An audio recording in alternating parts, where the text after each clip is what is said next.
सतह पे जुड़े हुए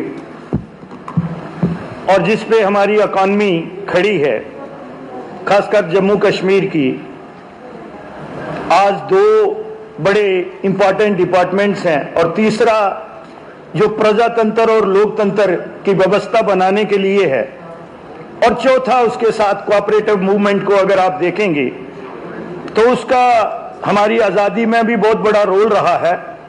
ये बात अलग है कि उसके बाद वो उसकी जो दुर्दशा हुई उसमें मैं बाद में आता हूं।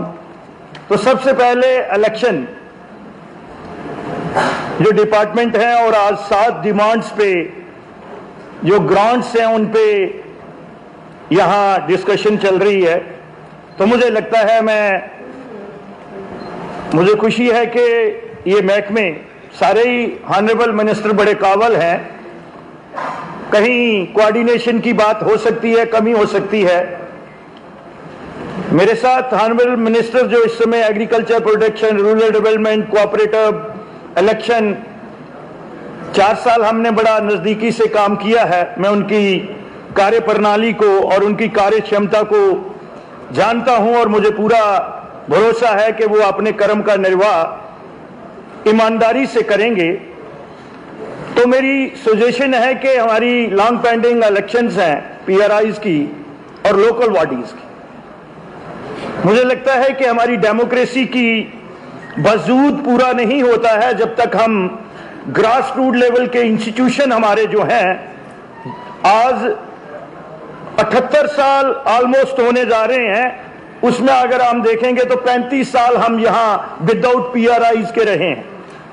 गुणगान तो हम बड़ा करते हैं, हमारा पंचायती राज ऐसा था, हमारा वैसा था। मैं उन बातों में नहीं जाना चाहता क्योंकि कुछ लोगों को वो बातें पसंद नहीं आएंगी। मुझे पता है कि 1989 में पीआरआईज 73 और 74 अमेंडमेंट हुई, लेकिन जम्मू कश्मीर में 2014 में बड़ी मशक्कत के बाद वो परकुलेट हुई 3 टियर सिस्टम जो है। तो अब दोबारा वो वैक्यूम है। मैं मिनिस्टर साहब की तवज्जो चाहूंगा, आपके माध्यम से मैं उनकी ग्रांट्स पे बोल रहा हूं। तो मैंने कॉम्बिनेशन की बात की। सरकार को चलाने के लिए 2 टूल बड़े इंपॉर्टेंट होते हैं। ऑनरेबल मिनिस्टर पब्लिक रिप्रेजेंटेटिव है और वहां ऑफिसर गैलरी में बैठे हुए ब्यूरोक्रेट एंड टेक्नोक्रेट। और मैं आज जितने भी परम आदरणीय हमारे वर्दी ऑफिसर देख रहा हूं और उनका काम करने का तरीका, हम तो इसी फील्ड में हैं, मुझे लगता है अच्छा कॉम्बिनेशन है आपके साथ। मैं इंडिविजुअल किसी की प्रशंसा नहीं करूंगा, बहुत कम करता हूं। बड़े एक्सपीरियंस अफसर हैं, चाहे वो एग्रीकल्चर प्रोडक्शन कमिश्नर हो, रूरल डेवलपमेंट के हों, कोऑपरेटिव के सेक्रेटरी, और अगर हमारे इलेक्शन को देख रहे हैं वो भी बड़े सीनियर और अपराइट ऑफिसर हैं। लेकिन आप लोगों को क्लोज कोऑर्डिनेशन से काम कर रहे होंगे क्योंकि बड़े इंपॉर्टेंट डिपार्टमेंट है। और कहते हैं, बाहर हम देखते हैं कि मियां बीबी का रिश्ता बड़ा पाक और मुकद्दस होता है, लेकिन कहीं कहीं खटबटी होती है। तो वो अपने गेस्ट को भी घर नहीं ले जा सकता है। ऐसा ही रिश्ता जो है वो मंत्री का और उसके एडमिनिस्ट्रेटिव सेक्रेटरी का होता है। अगर वो ठीक तरीके से समतल चल रहे हैं तो हम तरक्की की राह पे और डेवलपमेंट को आगे ले जाएंगे। अगर हम कहीं ना कहीं द्वेष से काम कर रहे हैं तो समाज को उसका नुकसान होता है, जो अब हम अफोर्ड नहीं कर सकते हैं। वो कोऑर्डिनेशन जो है, और मुझे पूरी उम्मीद है, सबसे पहले मैं रूरल डेवलपमेंट को ये भी सजेशन ही होंगे, ऑनरेबल मिनिस्टर साहब, मेरे साथी ने आपके साथ बात की होगी कि पंचायती राज, महात्मा गांधी जी ने जो सबसे लास्ट प्रेस वार्ता की थी 1948 में, उसके बाद उनकी असैसिनेशन हो गई थी। तो एक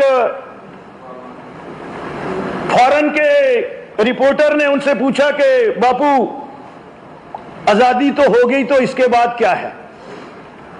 तो उन्होंने तब कहा था कि अभी मेरा हिंदुस्तान उस तरह से आजाद नहीं हुआ जब तक यहां की ग्राम सभा, पंचायत, पीआरआईज इंडिपेंडेंट फैसले नहीं लेगी, तब तक मैं नहीं समझूंगा कि संपूर्ण जो है वो डेमोक्रेसी जो है नीचे परकुलेट हुई है।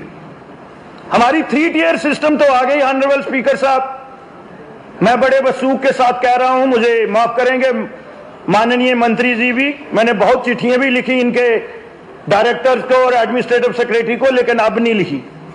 कहीं ग्राम सभा नहीं है। और आपका पंचायती एक्ट ये बोलता है कोई काम पंच, सरपंच, एमएलए का तो उसमें और मंत्री का तो स्पेस ही नहीं है एक्ट में, उनका रोल ही नहीं है। तो फिर कौन चला रहा है? जिसका रोल ही नहीं है पंचायती एक्ट में, तो फिर वेयर इज ग्राम सभा? आज भी मुझे लगता है 30% से ज्यादा ग्राम सभा इन प्लेस नहीं होंगी। और अगर कहीं सीए जी ने इसका नोटिस ले लिया कि ड्रॉल कैसे हो गया, और उसमें रेशो लिखी हुई है, महिलाओं की भागीदारी कितनी होगी, युवा कितने होंगे, डिप्राइव क्लास कितने होंगे, कोई भी काम सरपंच या पंच उनका काम है मॉनिटरिंग, लेकिन मॉनिटरिंग नहीं, वो वर्क ऑर्डर और उसमें है, उसमें ट्रांसपेरेंसी लाने की जरूरत है। ग्राम सभा इन प्लेस होनी चाहिए और वही वर्क ऑर्डर काम का फैसला करे।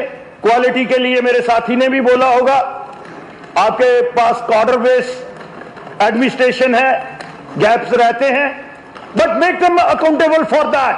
क्वालिटी के साथ कभी भी कहीं भी कंप्रोमाइज नहीं होना चाहिए।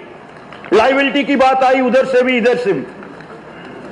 कुछ लोगों ने, मेरे ऑनरेबल मेंबर्स ने स्कैंडल भी कहा, लेकिन उन लोगों का क्या कसूर है जिन्होंने एग्जीक्यूशन कराई है?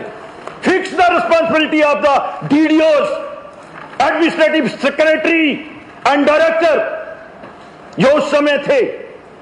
कैसे हुआ काम? सिंगल लाइन एडमिनिस्ट्रेशन में डिस्ट्रिक्ट डेवलपमेंट कमिश्नर को क्यों डेजिग्नेट किया गया है? They all are the responsible and accountable for that, not the poor people. ये चीजें देखने की हैं और ये हाउस का कंसर्न है। मैं सिस्टम डिस्कस कर रहा हूं, उस समय एडमिनिस्ट्रेटिव सेक्रेटरी कौन था, कैसे काम हो गए, और इतनी बड़ी लायबिलिटी और गरीब लोग मर गए हैं। ये कोई छोटी बात नहीं है। तो मेरी गुजारिश होगी कि आप टाइम टू टाइम उसकी कमेटियां बनी हैं, उनको देखिएगा, नजरसानी करिएगा, और जो जो लोग हैं वर्क ऑर्डर किए हैं, यहां से सैंक्शन हुई है, एक प्रेसिडेंट सेट करो। इन फ्यूचर सिस्टम को डिमोलिश कर दिया गया है, ऐसा थोड़ा होता है। और जुम्मेवारी ये कहते हैं नहीं जी, ये पॉलिटिशियन जो है ये हमें काम नहीं करने देते। भाई किसी ने नहीं हम आप लोगों को 7 साल रोका, सफाई कर लेनी चाहिए थी, और आगे भी नहीं होगा ऐसा। इधर से भी बहुत अच्छी तकरीर आई है जनाब। एग्रीकल्चर बैकबोन है हमारी और हमारा इतिहास है, चाहे वो एक्सेशन का भी हो, कहीं ना कहीं फूड ग्रेन से जुड़ा हुआ है। और मुझे लगता है कि डिपार्टमेंट काम कर रहा है, लेकिन कम्युनिकेशन गैप वहां भी है। ऑनरेबल मिनिस्टर साहब, जितनी अवेयरनेस होनी चाहिए और जितनी भी पैसे ग्रांट्स आती हैं उसमें 6% मसलिनियस आता है। कहीं अवेयरनेस कैंप जो है वो इसीलिए आता है। सेंट्रल स्पॉन्सर स्कीम जितनी आती है, कल आपने जल शक्ति पे एक जल्दबाजी में कमेटी बना दी, मैं उसमें नहीं जाऊंगा, डिस्कशन बहुत हुई, लेकिन मैं उसका अकाउंट देख रहा था कि 6% जो है 13,000 करोड़ का 780 करोड़ बनता है। वो कहां जाएगा? क्वालिटी वाटर के लिए, सेफ वाटर के लिए कितनी अवेयरनेस हुए, वो कहीं ना कहीं तो जाता है। इस हाउस की हम लोगों की जिम्मेवारी है मॉनिटरिंग पार्ट, और हम जिम्मेवार लोग हैं। तो इसलिए अवेयरनेस बढ़ाइएगा, आपके पास 7 कल्चर हैं, सातों जो है बड़े इंपॉर्टेंट हैं, सातों पे काम करने की जरूरत है। एक जगह पे हम वीक हो गए हैं, सेरिकल्चर में। एपीकल्चर को भी प्रमोट करने की जरूरत है, क्योंकि वो भी एक इंटरक्रॉप है। हम मल्टी क्रॉप सिस्टम की बात कर रहे थे, वो हमारी आज आप कश्मीर में फ्लावरिंग देख रहे हैं, और सबसे अच्छा क्वालिटी हनी होगा हमारा। तो मेरी ये गुजारिश है जनाब आपसे कि आप तमाम 7 के 7 कल्चर जो है वो मल्टी डायमेंशन पे काम करिएगा। हार्टिकल्चर है आपके पास, वो तो हमारी सबसे ज्यादा इनकम और लाइवलीहुड हमारी कश्मीर में जो हमारी एग्रीकल्चर लैंड है उसको हम कन्वर्ट कर रहे हैं हार्टिकल्चर में, कैश क्रॉप में। उसको चेक करने की जरूरत है, लैंड यूज, क्योंकि ऑलरेडी मेरा प्रदेश जो है वो फूड डेफिसिट स्टेट है। आज भी 50% से ज्यादा फूड डेफिसिट होगा यहां। हम डिपेंडेंट हैं, तो इसलिए हमें लैंड यूज को, आज मेरा सवाल भी था लेकिन वो 16वां नंबर था, तो मेरी आपसे गुजारिश है कि जम्मू की जितनी बैरन लैंड है, जितने तराई एरिया है हमारा शिवालिक का, उसमें सीट्रस, और हमने अपने टाइम में शुरू किया था जब हम दोनों काम करते थे, तो उसमें थोड़ी सुस्ती आ गई है। तो ऑनरेबल मंत्री जी, आपको उसमें तेजी लाने की जरूरत है। हम लोग आपको सपोर्ट सप्लीमेंट करेंगे। सर, मैं कंक्लूड कर रहा हूं। मल्टी क्रॉप सिस्टम का, इंटर क्रॉप सिस्टम का मैंने कहा। सर, आपको जोन डिफाइन करने पड़ेंगे। यहां आपके कमिश्नर साहब भी सुन रहे हैं, उन्होंने गवर्नमेंट ऑफ इंडिया में भी काम किया है हार्टिकल्चर में, उनको काफी तजर्बा है। एग्रीकल्चर के पल्सेस की हमारे डेफिसिट है, हमें ऑयल्स के तरफ जो है ध्यान देने की जरूरत है। कंडी एरिया जिसको आप बोल रहे थे, रेनफेड एरिया, उसमें हमें पल्सेस के डेजिग्नेटेड जोन बनाने की जरूरत है, और रिस्पॉन्सिबिलिटी दे देनी चाहिए दोनों डायरेक्टर्स को कि ये एरिया जो हैं और उनको जो है पब्लिसाइज कर दो। हम डिपेंडेंट हो गए हैं, आगे काम ही नहीं कर रहे, क्योंकि आपके पास मिशन भी आया हुआ है। तो मेरी आपसे गुजारिश है, फिर आपके पास एनिमल हस्बेंड्री है, उसमें आप काम कर रहे हैं। गवर्नमेंट ऑफ इंडिया की बहुत अच्छी स्कीम्स हैं, लेकिन वहां भी लोगों को अवेयरनेस नहीं है। मैं अपने एरिया में देखता हूं, 2 का यूनिट है, 4 का यूनिट है, 6 का यूनिट है दूध देने वाले पशुओं का।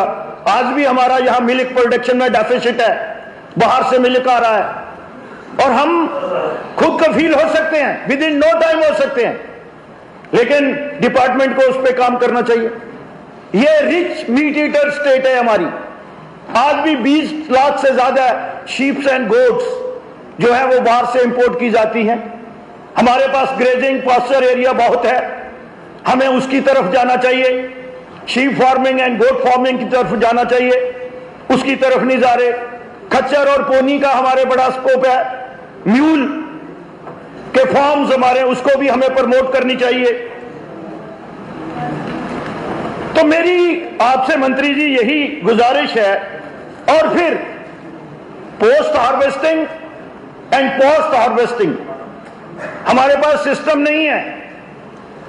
हम गल्ला प्रोक्योर करते हैं और किसान को उसका उचित दाम नहीं बनता है, उसको भी आपको फूल प्रूफ बनाना पड़ेगा। पेस्टिसाइड और केमिकल जो यूज करते हैं, वो कहीं ना कहीं आज सोशल मीडिया पे भी गलत बातें भी फ्लोट होती हैं।